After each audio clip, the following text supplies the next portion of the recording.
Hi, and welcome to Section 9-1. Our topic today is journalizing purchases using a purchases journal. In the first half of the textbook, we have been journalizing all transactions into a general journal. The general journal, if you think about it, is pretty complex. We have many different transactions included. We have cash, accounts receivable, expenses, kind of all over the place. And it makes it a little bit less efficient to locate an account when you need it to, and everything is all in there, not necessarily in any particular order except by dates. And so to make things a little bit more efficient, we're now going to see multiple types of journals being introduced beginning in this chapter. So far in the first half of the book, we have been seeing businesses that are a proprietorship. Typically, a proprietorship is a smaller scale business, and they may not have that many account titles that they are working with. However, this half of the book, we're dealing with larger scale businesses, most typically a corporation, such as Walmart, which is national. And so because of that, there's many more accounts and account titles that these larger scale businesses are having to face. And so to make their accounting practices a little bit more efficient, we're going to be using different types of journals that are specific to the needs of the transactions. And so you can see on your screen that we're looking at a purchases journal. This purchases journal will be used anytime we purchase merchandise that is going to be paid back later on account. Okay? What that means is, in order to be a business, if you're going to sell retail, okay, you need to get those products on your shelves. Well, in order to get those products on your shelves, you had to have purchased those products from a vendor at a wholesale price. For example, think of Walmart. They sell hundreds of different brands, but they had to purchase those brands from a vendor. Okay, and usually they purchase the merchandise, the vendor ships the merchandise to the store, and then a store clerk will then place or stock those shelves with the merchandise. And then once that occurs, Walmart or that larger scale business will then pay those vendors back for that merchandise. And so if you think about it, if you're going to purchase merchandise to place on your shelves, you're not going to spend an arm and a leg to buy that merchandise. Wholesale, which is typically what a business buys their products for, to sell for retail, purchases these products at a lower cost, at a wholesale cost. And once they purchase that merchandise, they will raise the price.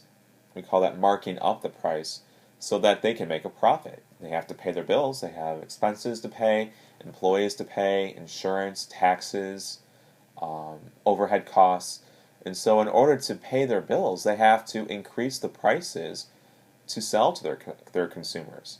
If they sold to their consumers the same price that they bought it for, the same price that the business bought it for, they wouldn't make a profit. They have to increase that price in order to make a profit. However, you don't want to make that price too expensive, because then your customers will go to your competitors to find a lower price. And so you'll see businesses compete back and forth who can get the lowest price, and that's where those customers are going to go. But you don't want to go too low, because then you're not making any profit. Okay, so let's take a look at this new form of journal. We have this purchases journal. It kind of looks a little bit like the general journal in some aspects. We still have the page number on the top. We have the date on the far left. But now that middle column that we're kind of used to being called the account title column, now it's called the account credited column. I'm going to come back to that in a little bit. Next to that, we have the purchase number column. That purchase number column is the number that appears on that invoice, that purchase of merchandise invoice. So that's what is going to go there. Whatever the number is on the invoice will be placed there. So it's not called the source document column in this chapter. It's called the purchase number column. You have to look at the invoice to get the invoice number. Next to that, we have the post reference column, which we have seen before, and that is where the account numbers will appear once we are ready to post any entries to the ledgers. That will be coming later in the future, not quite today. And the column next to that is where we have our account titles. We have two though for one column. We've never seen that before. Usually we only have one column for the debits and a separate column for credits. In this case, in the purchases journal, we have a column that represents both debits and credits. You can see that it is the debit column for purchases, and it also acts as the credit column for accounts payables. And so what you'll see is we're not going to be using two lines for these entries. Instead, our entries are only going to appear on one line.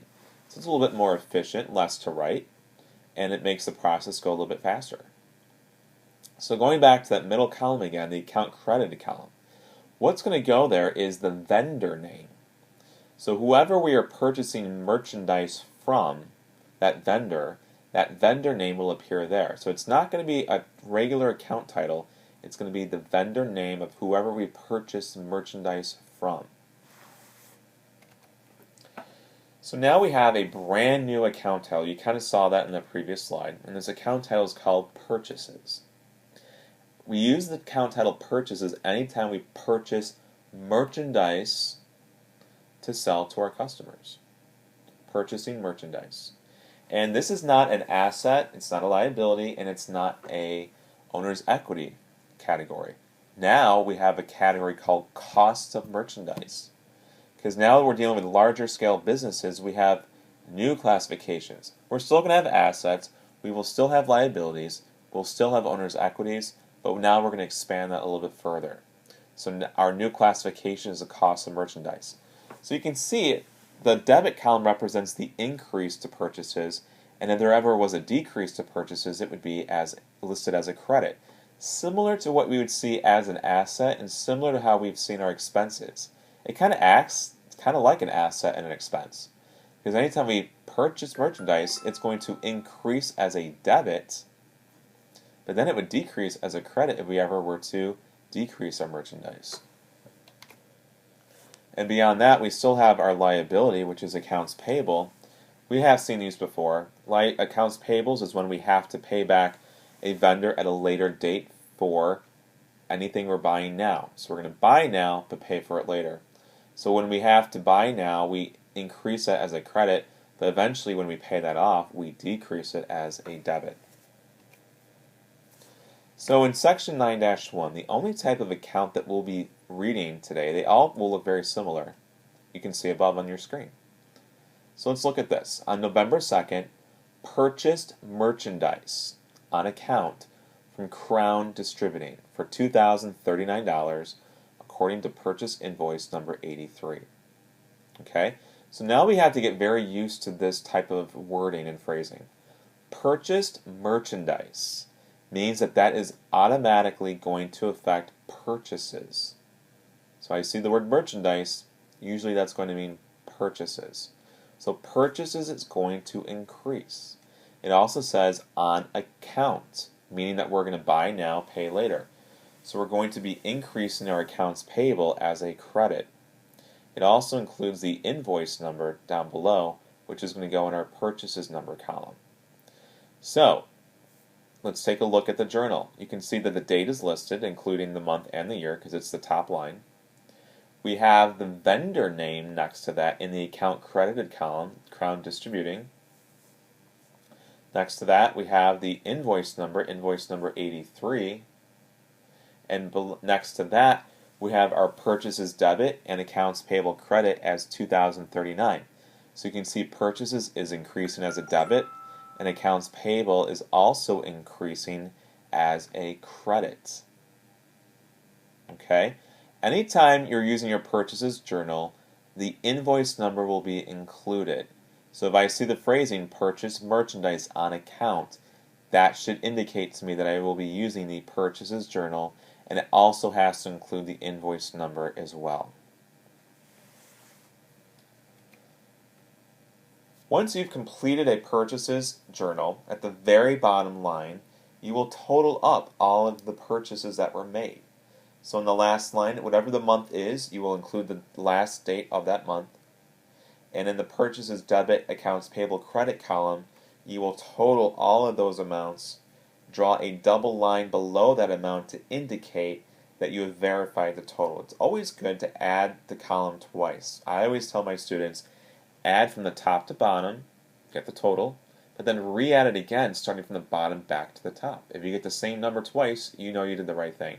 If there's a discrepancy, I would add the column for the third time to see which total it really is. So next, we're going to complete the work together for 9-1. This is on page 241. We have 3 transactions to deal with today. So we look at the directions. We are working for Lambert Hardware. It says to use the current year, journalize these transactions on page 10 of the journal. Purchase invoices are abbreviated as P. Okay, so at the top of your purchases journal, you include page number 10 that we can see. Our first transaction says, on October 2nd, purchase merchandise on account from American Tools for $1,230 according to purchase invoice number 116.